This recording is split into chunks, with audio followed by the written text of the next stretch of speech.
Isang pinagpalang araw sa ating lahat. Welcome to the 365 Daily Devotion. At ngayong araw ay June 8, 2025 at ngayon ay ang pagpapatuloy lang ng ating seminary edition patungkol sa salita ng Diyos na tayo ay kagabayan, tayo ay ililigtas, kumbaga i-guide tayo sa lahat ng bagay dahil yung salita ng Diyos ay ito'y ginawa o sinulat, binuo para sa ating mga tao kahit na ba tayo pinapakarami kasalanan, pero ang Diyos ay pinadala ang kanyang anak para tayo ligtas sa ating mga kasalanan. Siya'y namatay at pinangaral sa atin itong mga salita na to nang tayo mabuhay na may takot sa Diyos, nang maging mabuti, kahit na yung kasalanan ng isa is naging kasalanan lahat, pero ang naging niligtas tayo ng iisang tao para tubusin tayo or iligtas tayo sa kasalanan na nangal natin doon sa isang lalaki. So basahin natin yung topic natin. Yung topic natin ngayon is all about intermediate state. Sa konsepto na ito, the intermediate state refers to the condition or person between death and Christ's return. So, diba, ano naman natin na ang Panginoong Kristo ay muling babalik, hindi para tayo iligtas, kundi tayo hukumin. So, yung death is, pag tayo ginasya Panginoon, ikaw ba ay karapat dapat sa buhay na walang hanggan or dun sa karapat dapat na walang hanggang kaparusahan, susunugin ka dun.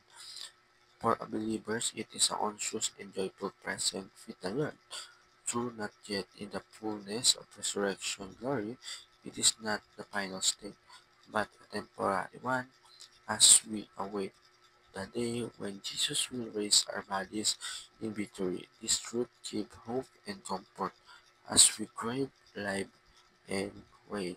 So, basahin natin yung ating Bible verse na Philippians chapter 1 verse 23. So, sabi dito, I am a torn between the two. I desire to depart and be with Christ, which is better by apart. So, sinasabi niya na between the two, which is nga yung death and yung pagbabalik ng ating Panginoon. I desire to depart and be with Christ, which is better by apart. So, napakabuti nga na tayo ay nasa panig, nasa tabi, umay puso natin sa Panginoong Kristo dahil siya ang tutulong sa atin para mapalapit tayo sa Diyos Ama at dun sa buhay na walang hanggan. So, believers would die immediately live with Christ. So, ikaw once ka na born again, naging Christian ka na, ikaw ay believers, once nang matay ka na na kasama, nagbabalik na Panginoon Kristo, ikaw ay mamumuhay sa piling niya. The intermediate state is just a stopover. Yung madali ang bansa is only a stopover kasi napaka-ikli lang naman ang buhay natin.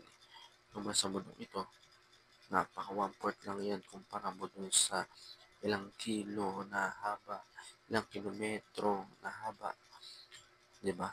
Na makakasama Panginoon sa Kristo. Kaya mag-invest ka na sa buhay mo kahit napaka-ikli lang yan. Pero ang kapalit niyan ay yung buhay na walang hanggan, buhay na hindi ka na magkakasakit, walang kalungkutan, puro na lang kabutihan. So, we await the return of Christ and the resurrection. Hintayin natin yan. Pinangako ng Panginoon. Kaya maniwala tayo, mag-believe tayo sa Panginoon at muli siyang babalik at para sa pagbabago ng ating salimutan, face death without fear. Yung kamatayan, huwag tayo matakot. Lagyan natin sa excitement, lalo na kung ikaw ay believer sa ardor with the hope of resurrection and umuhay tayo sa pamagitan ng ilaw ng eternity na kasama ang Panginoon sa Kristo.